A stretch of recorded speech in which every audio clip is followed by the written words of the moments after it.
तो भाइयों, Indian fighter नाजरत लालताजवाला ने कल वन चैंपियनशिप के अंदर एक बहुत बड़ी विक्ट्री स्कोर करी है और वो फर्स्ट इंडियन फाइटर बन चुके हैं जिन्होंने वन चैंपियनशिप का मेजर कॉन्ट्रैक्ट $100,000 का स्कोर करा है अपने लिए।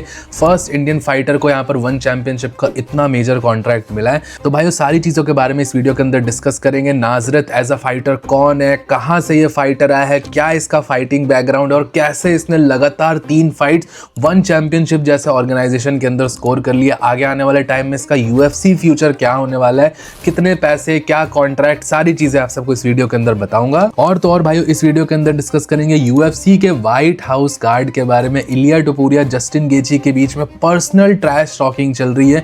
जस्टिन गेची ने कुछ दिन पहले इस ट्रैश टॉकिंग, इस फाइट के ट्रैश टॉकिंग को पर्सनल ले लिया था जब उसने इलिया टोपुरिया के डिवोर्स केस के बारे में बात करा और ट्रोल करा था उस रिगार्डिंग। तो उस बारे में भी इस वीडियो के अंदर डिस्कस करेंगे। साथ ही साथ भाइयों, टॉम एस्पिनाल को क्रिटिसाइज करा है फॉर्मर यूएफसी चैंपियन माइकल बिस्पिंग, और यूके से ही माइकल बिस्पिंग आता है। उसने भी टॉम एस्पिनाल की इंजरी और आई पोक के कारण जो उसकी आई इंजरी है, कब तक उसका कमबैक हो सकता है, इन सारी चीज़ों को क्रिटिसाइज करा है। तो सारी चीज़ों के बारे में इस वीडियो के अंदर डिस्कस करेंगे, लेकिन उससे पहले आपसे वीडियो को लाइक कर देना, चैनल को सब्सक्राइब कर देना यूएफसी कॉम्बैट स्पोर्ट्स का ऐसा ही कॉन्टेंट हिंदी में एंजॉय करने के लिए। तो भाइयों, कल हुआ था वन चैंपियनशिप की फ्राइडे नाइट फाइट्स 157 इवेंट और इसके अंदर इंडियन फाइटर नाजरत की फाइट हुई थी और नाजरत ने इस फाइट को फर्स्ट राउंड में टीकेओ से जीत लिया है। फिलीपींस के फाइटर जॉन ब्रूटास को फर्स्ट राउंड में ही टीकेओ पंचेस से यहाँ पे फिनिश कर दिया नाजरत ने, और इंडिया के लिए एक और इंटरनेशनल स्टेज पे बैक टू बैक वीक्स में यहाँ पर विक्ट्री निकल के आई है।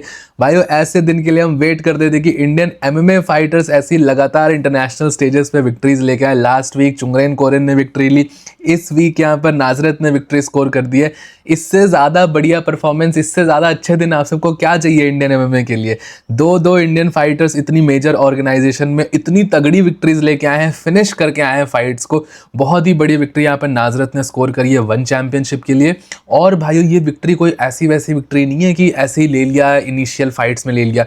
नाजरत का अगर आप रिकॉर्ड देखोगे वन चैंपियनशिप में, आप में से भी बहुत सारे लोगों ने मुझे हमेशा इसके बारे में वीडियो बनाने के लिए बोला है, तो आप इसका रिकॉर्ड देखो वन चैंपियनशिप के लिए। लास्ट ईयर नवंबर के अराउंड इसने डेब्यू करा था, फर्स्ट फाइट को ही 16 सेकंड्स के अंदर नॉकआउट करके फिनिश करा। सेकंड फाइट में यहाँ पे सबमिशन निकाल दिया राउंड 2 में, और थर्ड फाइट को फर्स्ट राउंड में, और ये थर्ड फाइट का जो ओपोनेंट था बहुत डेंजरस था, 4 फाइट की विन स्ट्रीक पे था।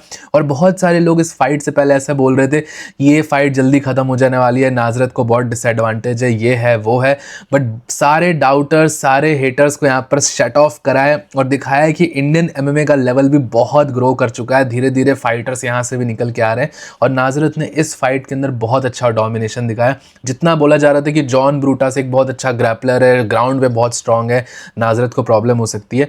डेफिनेटली नाजरत एक अच्छा स्ट्राइकिंग बेस लेके आता है, बट एक ओवरऑल बहुत डेवलप्ड फाइटर दिखा इस फाइट के अंदर भी। इनिशियल टेकडाउन को बहुत अच्छा स्टफ करा नाजरत ने, फिर सेकंड टेकडाउन को रोका, टॉप कंट्रोल मेंटेन रखा और आर्म ट्रायंगल लगाने की यहाँ पर कोशिश करी। ऑलमोस्ट आर्म ट्रायंगल से सबमिट भी कर दिया था, बट फिर वहां से आर्म ट्रायंगल छुड़ा लिया जॉन ब्रूटास ने। बट इतना ज्यादा हैवी टॉप प्रेशर था नाजरत का कि इस फाइट को यहाँ पे फर्स्ट राउंड के अंदर ही फिनिश कर दिया। और भाइयों, इस विक्ट्री के साथ नाजरत को फर्स्ट टाइम यहाँ पर वन चैंपियनशिप की तरफ से $100,000 का यहाँ पर कॉन्ट्रैक्ट ऑफर किया गया। साथ ही साथ इस परफॉर्मेंस के लिए $10,000 एक्स्ट्रा बोनस भी मिला है, मतलब टोटल $110,000 अर्न करके आया नाजरत यहाँ पर। अब ऑब्वियसली जैसा ये कॉन्ट्रैक्ट है, एक बार में $100,000 नहीं मिलेंगे, थ्रू द कॉन्ट्रैक्ट यहाँ पर मिलेंगे, बट एक $100,000 टोटल उस कॉन्ट्रैक्ट का वर्थ $100,000 है, जो कि इंडियन रुपीज में अराउंड 95 lakhs होते हैं। और भाइयों, ये तो मुझे ऐसा लगता है कि फर्स्ट टाइम ही इंडियन एमएमए हिस्ट्री में किसी एमएमए फाइटर को इतना बड़ा फाइटिंग कॉन्ट्रैक्ट मिला है। इवन अंशुल जुबली, पूजा तोमर जो यूएफसी में फाइट करके आए, उनका भी कॉन्ट्रैक्ट आई डोंट थिंक $100,000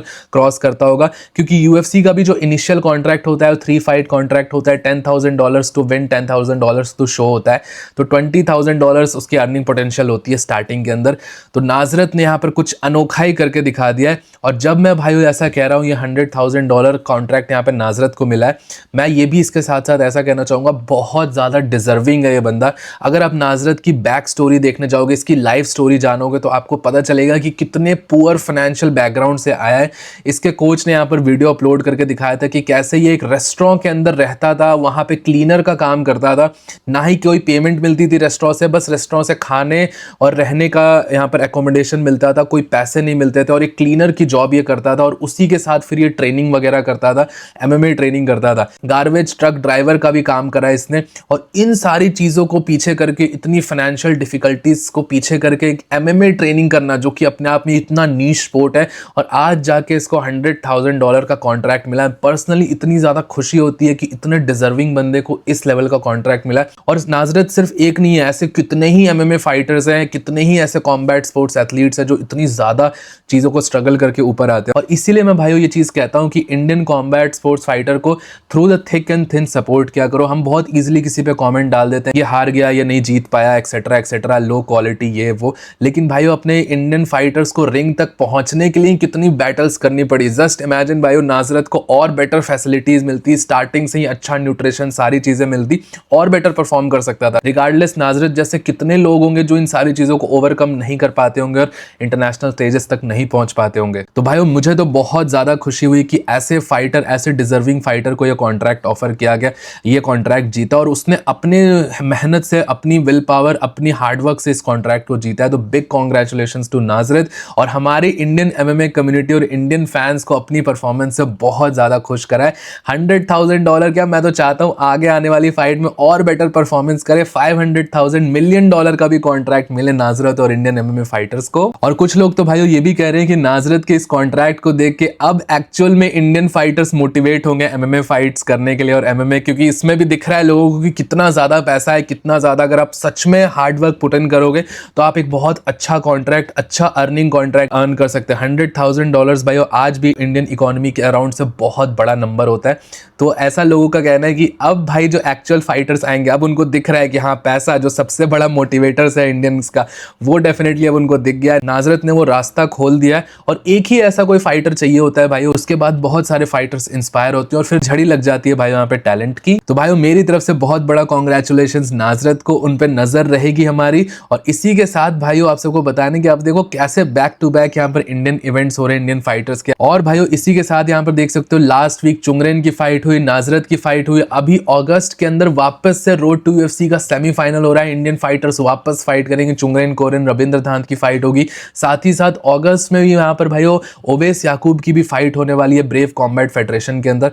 तो इंडियन MMA कम्युनिटी में अगर आप इंटरेस्टेड हो तो आगे आने वाले टाइम में बहुत खतरनाक मैचअप्स होने वाले हैं। और इन फाइट्स के ऊपर अगर आप सबको प्रेडिक्शंस वगैरह करनी है तो मेरे टेलीग्राम चैनल को जरूर से ज्वाइन कर लेना, उसका लिंक नीचे पिन कमेंट्स में आप सबको मैं दे दूंगा। मेरे टेलीग्राम चैनल पे भाइयों इन फाइट्स की सारी प्रेडिक्शन से रिलेटेड सारी अपडेट्स, डेट, टाइमिंग, बहुत कंफ्यूज रहते हो आप सब, तो सारी प्रॉब्लम्स वहां पे सॉल्व हो जाएंगी, जरूर से चेकआउट कर लेना। बाकी भाइयों अब बात करते हैं यहाँ पर UFC के व्हाइट हाउस इवेंट की, जो कि भाइयों आज के यहाँ पर वीडियो रिकॉर्ड करते हुए से 10 दिन बाद यहाँ पर होने वाला है। बहुत बड़ा UFC का इवेंट है, और इसके इवेंट के मेन इवेंट में यहाँ पर इलिया टुपुरिया जस्टिन गेची की फाइट होने वाली है। और भाइयों कल के वीडियो में मैंने आप सबको क्या बताया था, जस्टिन गेची ने ऐसा बोल दिया था और ट्रैश टॉकिंग को पर्सनल लेके गया था जस्टिन गेची, और उसने ऐसा बोला था कि इलिया टुपुरिया की वाइफ ने उसको सही छोड़ा, मैं भी उसकी जगह होता तो इलिया टुपुरिया की वाइफ की जगह तो मैं भी इलिया टुपुरिया को छोड़ देता। और इसके बाद भाइयों बहुत कंट्रोवर्सी हो रही है, बहुत सारे लोगों का तो ऐसा भी मानना है कि इलिया टुपुरिया शायद यहाँ पर जस्टिन गेची पे थोड़ा इजी जाता, बट ये ट्रैश टॉकिंग करके उसने अपनी खुद की ग्रेव को यहाँ पे खोद दिया। अब इलिया टुपुरिया इस चीज को पूरी तरीके से पर्सनल लेगा।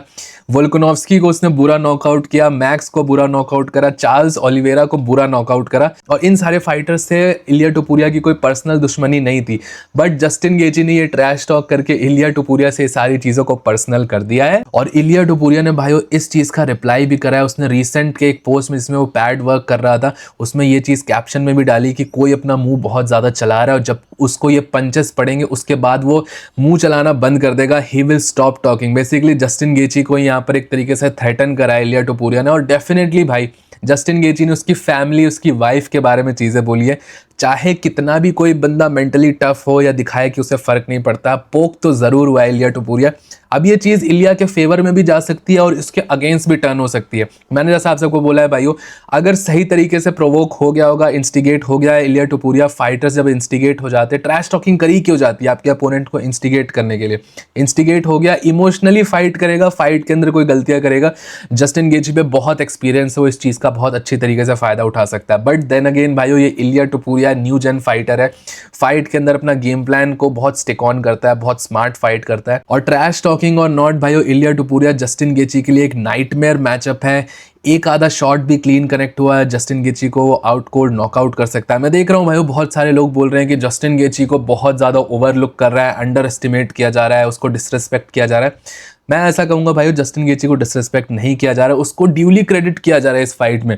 कोई भी आपको ये बोल रहा है कि जस्टिन गेची के लिए ये विनेबल फाइट है, दिस दैट, उसने पहले भी प्लान खराब किए हैं, ये वो दिस दैट, सब चीज़ सही है, सारी चीज़ें एग्री कर रहे हैं हम। जस्टिन गेची प्लान स्पॉइल कर देता है, जब ऐसा चाहते हैं, जैसा लोग उसको ओवरलुक करते हैं, तब वो अच्छा परफॉर्म करता है। बट बात यही है कि स्टाइलिस्टिकली ये फाइट बहुत ज़्यादा नाइटमेयर मैचअप है। इलिया टुपुरिया पंचेस कनेक्ट करने के लिए जानता है, उसकी एक्यूरेसी बहुत अच्छी है और पावर बहुत ज़्यादा है। और जस्टिन गेची ट्रेड करने वाला फाइटर, वो ब्रॉल करता है, एक दो शॉट्स भी उसको पड़ जाते हैं तो वो अपने गेम प्लान से बिल्कुल डेविएट हो जाता है। चार्ल्स ओलिवेरा वाली फाइट देखो भाई, फर्स्ट राउंड में चार्ल्स ने एक दो पंचेस कनेक्ट किए, सीधा ब्रॉलिंग पे उतर आया जस्टिन गेची।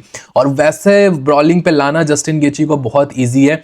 इलिया टुपुरिया के साथ वो ब्रॉलिंग करेगा तो आउट कोल्ड नॉकआउट होगा। बाकी भाइयों, आप सबका इस ट्रैश टॉकिंग के बारे में क्या कहना है? क्या जस्टिन गेची ने ये जो पर्सनल करी है ट्रैश टॉकिंग, इससे उसको फायदा होगा या उसने इलिया टुपुरिया के भूत को और ज्यादा जगा दिया है? मुझे नीचे कमेंट सेक्शन में जरूर बताइएगा। अब बात करते हैं भाइयों इसी व्हाइट हाउस इवेंट से। ऑब्वियसली भाइयों, व्हाइट हाउस इवेंट से रिगार्डिंग बहुत सारी कंट्रोवर्सी चल रही है। शॉन सिकलैंड का ऐसा कहना है कि उसको बैन कर दिया। एक लौता तो एमएमए चैंपियन था अमेरिका का, अभी यूएफसी के अंदर अनडिस्प्यूटेड चैंपियन, उसको ही आने से यूएफसी ने बंद कर दिया है यहाँ पर यूएफसी के व्हाइट हाउस इवेंट में। साथ ही साथ भाइयों, यहाँ पर टॉम एस्पिनल ने भी ये चीज रिवील करी कि यूएफसी ने उसको भी यहाँ पर नहीं बुलाया, क्योंकि यूएफसी के व्हाइट हाउस इवेंट के को मेन इवेंट में यहाँ पर इंटरिम टाइटल फाइट हो रही है हैवीवेट डिवीजन में। टॉम एस्पिनल के ही डिवीजन की फाइट हो रही है, यहाँ पर इंटरिम चैंपियन बनेगा सिरिल गेन और एलेक्स पेरेरा के बीच में। तो यूजुअली लोग ऐसा एक्सपेक्ट करते हैं कि जब इंटरिम चैंपियनशिप फाइट होती है, नंबर 1 कंटेंडर की फाइट होती है, तो चैंपियन भी यहाँ पर रिंग साइड होता है, फिर जब फाइट खत्म होती है तो फेस ऑफ वगैरह भी कराया जाता है। बट टॉम एस्पिनल का कहना है कि यूएफसी ने कुछ उससे बात ही नहीं करी है, ना कोई मैसेज डाला है, ना कोई इनवाइट भेजा है यूएफसी व्हाइट हाउस कार्ड के लिए, और इसीलिए वो अभी तक श्योर नहीं है कि वो जाएगा भी कि नहीं। यूएफसी ने अभी तक उससे कोई बात नहीं करी है। अब भाइयों, ऑब्वियसली इस टॉम एस्पिनल लास्ट ईयर सितंबर के बाद से एक आई पोक से जूझ रहा है और उससे वो अपनी आईज को हील करने में लगा हुआ है। अभी भी उसका ऐसा कहना है कि डॉक्टर्स ने उसको क्लियर नहीं किया है स्पारिंग करने के लिए, फाइटिंग करने के लिए, तो उसको अभी और टाइम लगने वाला है। इस साल का एंड भी लग सकता है यहाँ पर कमबैक करने के लिए।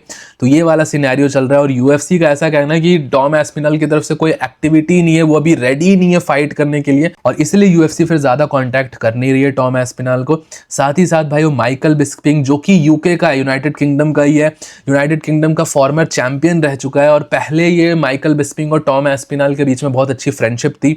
इवन जब सर्गे पाव्लोविच से इसने शॉर्ट नोटिस फाइट ली थी तो माइकल बिस्पिंग और टॉम एस्पिनल साथ में ही थे उस टाइम पे।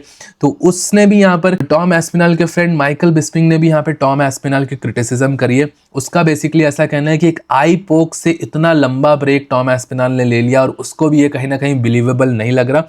और अगर आप सबको नहीं पता, माइकल बिस्पिंग की तो एक आंख ही नकली है। वो एक आंख के साथ अपने आधे से ज्यादा कैरियर यूएफसी में फाइट करा है। उसने डॉक्टर्स को झूठ बोला है कि उसको इस आंख से भी दिख रहा था, और उसने एक आंख से फाइट कर ली यहाँ पर आधे से ज्यादा यूएफसी कैरियर। और टॉम एस्पिनल एक आई पोक के बाद 1 साल से गायब हो चुका है। और भाइयों, कल परसों तो ये भी ट्रोलिंग हो रही थी टॉम एस्पिनल की कि बेन एस्क्रिन, जिसका last year double lung transplant हुआ है, वो वापस से रेसलिंग करने आ रहा है 1 साल के अंदर। और टॉम एस्पिनल, जिसको सिर्फ एक आई पोक हुआ था, वो अभी तक वापस फाइट करने नहीं आया है। अब भाइयों, पर्सनली आप मेरा ओपिनियन इस बारे में जानना चाहोगे तो ये सारी क्रिटिसिज्म और ये सारा जो स्लैंडरिंग हो रहा है कि मेरी तो एक आंख थी, मैं फिर भी फाइट कर रहा था, या उसका तो डबल लंग ट्रांसप्लांट था, वो फिर भी फाइट करने आ रहा है, तो ये सारी चीजें गलत है। मैं भाइयों टॉम एस्पिनल का काफी ज्यादा क्रिटिसिज्म कर चुका हूं पास्ट में भी, लेकिन इस चीज के लिए मैं टॉम एस्पिनल के साथ हूं कि इंजुरी एक फाइटर की आप नहीं डिस्कस कर सकते हो, कि आपके ऊपर वो नहीं है कि आप वो इंजर्ड है कि नहीं है। टॉम एस्पिनल की आईज शायद नहीं हो सही तरीके से, अब उसकी तो आई नहीं थी, थी और उससे कंपेयर करना, ये एप्पल टू एप्पल कंपैरिजन है ही नहीं। टॉम एस्पिनल को डॉक्टर्स की तरफ से शायद क्लैरिटी नहीं मिल रही होगी या क्लियरेंस नहीं होगी, तो वो फाइट नहीं करना चाह रहा, वो कुछ भी रिस्क नहीं करना चाह रहा इस टाइम पे। बेन एस्क्रेन का कि लोग वो डबल लंग ट्रांसप्लांट के बाद वापस आ रहा है, बेन एस्क्रेन पे क्या रिस्क करने के लिए? बेन एस्क्रेन एक रेसलिंग फाइट करने आ रहा है, ना कि एक एमएमए फाइट करने आ रहा है। तो मैं स्टिल बोल रहा हूँ, ये सारी चीज़ों से जो लोग कंपैरिजन कर रहे हैं, ये सिर्फ ट्रोलिंग के लिए कर रहे हैं, एप्पल टू एप्पल कंपैरिजन नहीं है ये। यस, मैं ये चीज़ डेफिनेटली कहूंगा कि अगर टॉम एस्पिनल श्योर नहीं है अपने कमबैक के बारे में, तो उसको अपनी बेल्ट रिलिंक्विश करनी चाहिए, अनडिस्प्यूटेड चैंपियन क्राउन होना चाहिए यूएफसी में। फिर वो जब भी वापस आए, अपना टाइम ले हील होने के लिए, फिर वो वापस आके बेल्ट के लिए फाइट करे। बट ऐसा क्रिटिसाइज करना कि वो जानबूझ के ऐसा कर रहा है, ये सारी चीजें गलत है। बाकी भाइयों, आप सबका क्या ओपिनियन है इस बारे में, आप सब मुझे नीचे कमेंट सेक्शन में जरूर बताइएगा। टिल देन वीडियो पसंद आया हो तो प्लीज वीडियो को लाइक, चैनल को सब्सक्राइब कर देना। मिलता हूं आप सबको नेक्स्ट वीडियो में अगले अपडेट के साथ। Bye bye.